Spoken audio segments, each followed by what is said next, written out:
Hello everybody and welcome to Circuit Simon Says. There's going to be a few changes coming to Circuit Simon Says, and before I make them I figured I'd do a 3-month review. So I've had this track for 3 months now or so, and I've had it built in a few different ways. So I wanted to share with you some of my thoughts after owning the track for a few months. Some of the things that I like, some of the things I don't like about the set, and then some track design considerations. Most of the ideas I took for building my track, I took from the YouTube channel Johnny Hobby, but I wanted to share with you some of the things that I had learned. So the Carrera track here, it's a very solid track. Very well made, suitable for several different scales of car. You use these red clips here, they just clip in, you just push the track together and then you just push the clips in like that. So this is a brilliant system. It keeps the track securely together, and no issues at all with that. The track, the set that I have, it also came with the Carrera borders, which are supported by these supports here. And what you do is let me turn that around so you can see. You just take this, you find a good spot, and then you leverage these on just like so. Let me find a spot, there we go, and then you can slide these around the track to adjust, and then through the sides here you can just thread through the Carrera borders. And these borders, you know, they're pretty robust. It's pretty thick plastic and it does a really good job of holding the cars on track. So let me show you how it does that, and how well it does that. So here we are just after the hairpin on Circuit Simon Says, and you can see where the cars are coming into contact with the border. These cars are coming into contact pretty hard, and the border is definitely keeping the cars on the track. Without it, the cars would be all over the place, but you can see definitely the rubbage marks from the cars on the border. So as we come out of the hairpin, I've got a couple of left and right, and there we go. So while the fences, they keep the car on really well, when your cars are coming into these out of a straight, you do get some rubbage, which is far preferable to the cars flying off the track, across the room, or across the table, or off the table and onto the floor. So that's just one thing to take into consideration, and it's one of the things or aspects that's prompted me to make some adjustments to Circuit Simon Says. So the layout of Circuit Simon Says, at either end I have these two large radius corners, one at either end of the main straight. And so what I am experiencing is, as I am driving, the car on the inside has to control their car more, whereas the car that has the outside has a huge advantage where they can drive almost full throttle and they can rely on the wall to hold the car on. So there's a massive speed advantage to having the outside lane.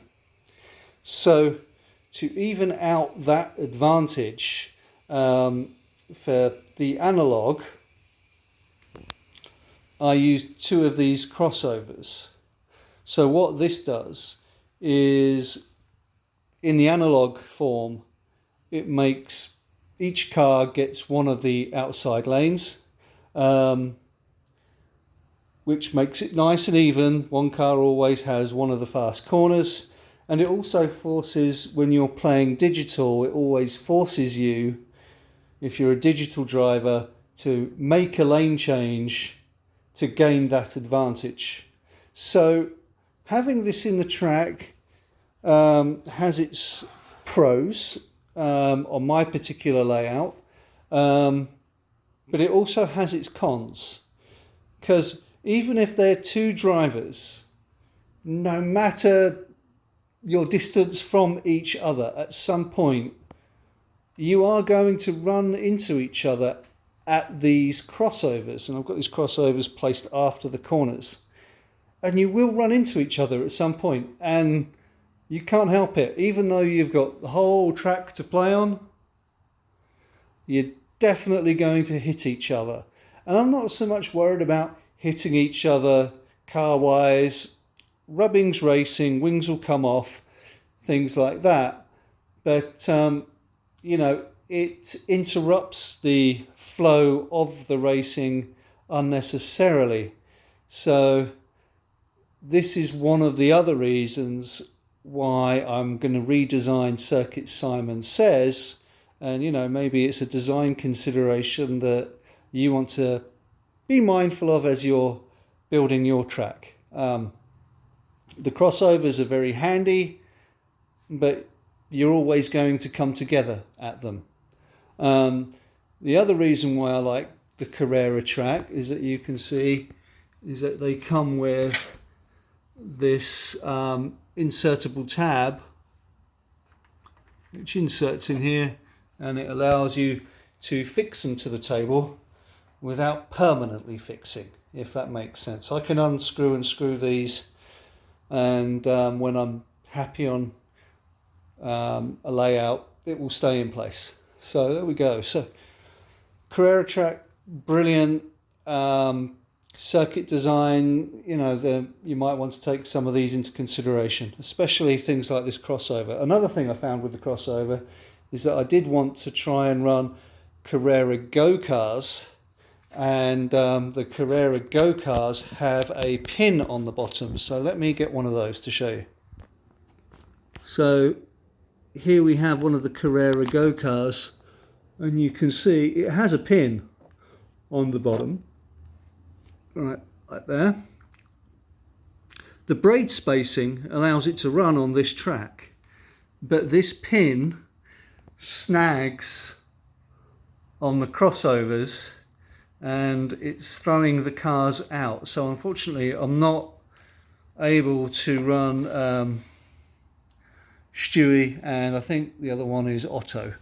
I can't run those guys. So if I get rid of those 2 crossovers, they seem to run across the digital lane changes just fine. They're not digital cars, but when I'm running this as an analog car, they navigate the points just fine. They just have a hard time navigating the crossovers. So what is coming up for Circuit Simon Says? There's a big hint right there.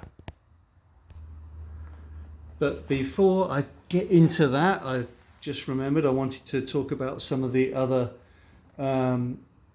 adjustments that I've made to the standard set. So the standard set comes with the Carrera handhelds. My set didn't come with the wireless, it came with these wired ones. And these wired ones, they definitely have a limited range on the cable. And I am used to trigger shifters because that's what I use at the club, and well, they get the job done. They feel a little cheap in the hand, I guess. They get the job done, they work just fine, nothing wrong there. Just my preference is for something that I'm more used to, so I upgraded to these Ramjet X, which are nice high quality wiper triggers They're adjustable with the spring tension. The lane change button is on the back, so getting to that is no problem using these two-handed or one-handed. It's right there. These are much nicer to use, and maybe one of the first upgrades you should make. I really enjoy using my Ramjet X trigger. The other upgrade I did was to get this digital to analog switch box by Omni Slot Box. What this does is, with some minor modification to the corner lane changer, this allows you to run digital cars by Carrera, or cars with digital chips that have had that conversion, or run analog cars. And the reason why I want to run analog cars is my club runs analog cars, and analog cars just offer, you know, they are just different cars. So I've been doing reviews comparing these standard Carrera cars with the digital chips. They're very well made. They have lights, they have the digital functions and work with the digital apps very well. But you know, you can't buy all of the cars in the Carrera range. Outside of the Carrera range, you can get, for example, cars like this Alfa Romeo by RevoSlot, and it's a completely different driving experience. And if you're into cars, you'll just buy the cars that you like the look of, and not all of those are available in the Carrera range. So this means that I can buy the cars that I like the look of, that are outside of the Carrera range, and run these without having to buy a third-party digital chip. I can just run them as is. And Omni Slot Box, they make a good product, and that allows you to do that. There are others, but I don't have experience of them. But I've had this one now for the 3 months. It's been faultless and worked very well. So definitely look into, if you get a digital set, looking into either building your own. Slot R has an excellent tutorial on how to build your own digital to analog switch set.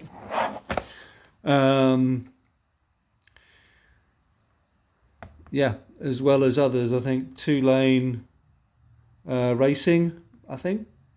Marty also has built his own box, and I believe he uses also an axial box. So there are options out there. So if you've gone totally digital, maybe look into options for analog conversions, because these analog cars, they run great, and yeah, you can buy the vehicles that you like the look of. So something to consider. Okay, so Circuit Simon Says. So I've talked about my upgrades, the digital to analog switch, which has been really good, the Ramjet X controller, which has been amazing. I've bought 2 of those. I sometimes have my neighbours come over and race, so at least I've got another one of those. Other upgrades is obviously I've got a digital set, and I've purchased various analog cars. They drive different. They offer a different driving experience. The digital experience is very good. The analog cars offer something a little different, definitely a different driving experience. These 2 analog cars, you know, yes, they're both expensive, or more expensive than the Carrera Aston Martin. These 2, they're both analog. They offer a different experience to each other, and a different experience to the analog, to the digital car. So worth exploring different ranges. Definitely look into the different cars. Maybe consider getting racing pairs so that you can have close races. So, Circuit Simon says updates. The crossovers.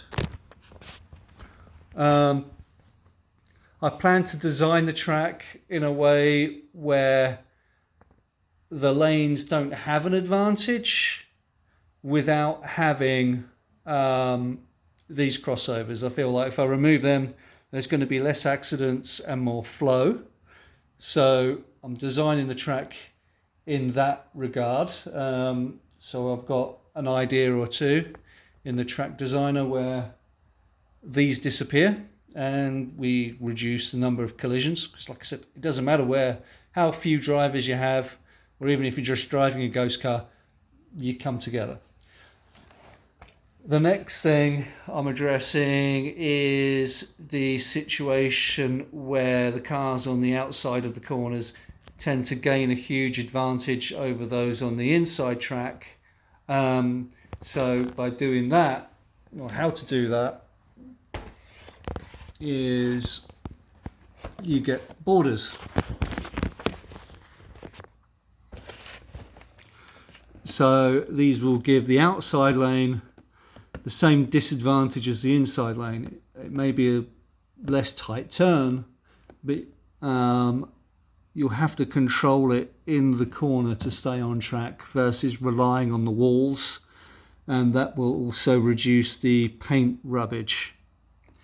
And lastly, by I'm not replacing the barriers. The barriers are still going to be there, but they're going to be there at the edges of the border. Adding these borders will allow me to run the 124 scale cars. I am friends with Dathi and Sasha from DNA Slot Cars, and they keep showing these awesome videos of 124 slot cars that look absolutely amazing. And my current layout doesn't allow for these, and therefore wouldn't really allow for the 124 car option. So I would like to make some adjustments so I can make those. So Carrera has done an amazing job. Their product is absolutely wonderful. I really do recommend the track, and to everybody getting into the hobby, visit Johnny Hobby for track design considerations when you're building it.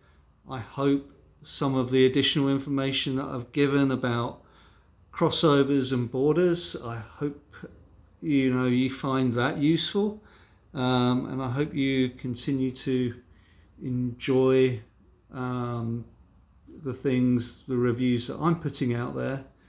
And yeah, Circuit Simon Says we'll be getting a change up over the next few days and week or so, and we'll get back to reviewing some awesome cars. I haven't done this KTM Expo yet, and I haven't done my Porsche 962C either, so these will be coming soon.